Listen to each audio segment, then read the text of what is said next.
చాలామంది ఫ్రెషర్స్ ఈ career gap persons ఏం చేస్తున్నారంటే యూఐ యూఎక్స్ డెవలపర్స్ రోల్స్ చాలా ఈజీగా ఉంటాయి, ఫ్రీగా ఉంటుంది కాబట్టి మేనేజ్ చేసుకోవచ్చు అనేసి ఈ రోల్స్లోకి వెళ్ళడానికి ట్రై చేస్తున్నారు.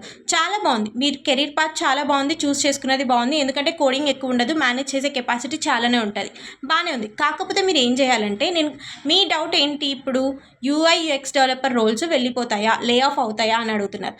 లే ఆఫ్ అవ్వవు. ఎందుకంటే ఇప్పుడు ఒక కంపెనీలో మీరు బయట చూసే యూఐ థింగ్స్ వేరు, లోపల కంపెనీలో క్లయింట్ రిక్వైర్మెంట్ బట్టి మనం యూఐ చేయడం వేరనమాట. దాన్ని బట్టి మనం యూఐ చేయాలి అంటే as per the user interface client ప్రకారంగా చేయాలి అంటే ఈ యూఐ డెవలపర్స్ అనే వాళ్ళు కావాలి.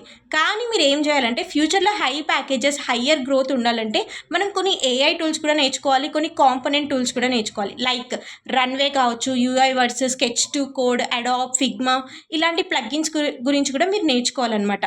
సో ఇలాంటివి నేర్చుకున్నప్పుడు ఏమవుతుందంటే ఫ్యూచర్లో హయ్యర్ గ్రోత్ ఛాన్సెస్ అనేది ఉండే ఛాన్సెస్ ఎక్కువ ఉంటుంది. So don't worry. కాకపోతే ఇంకా ఫ్యూచర్లో పెరిగే కొద్దీ కోడింగ్ కూడా నేర్చుకోండి, మీకు యూజ్ అవుతుంది. ఓకే, ఈ జాబ్స్ ఏమీ రీప్లేస్ అవ్వవు. Thank you.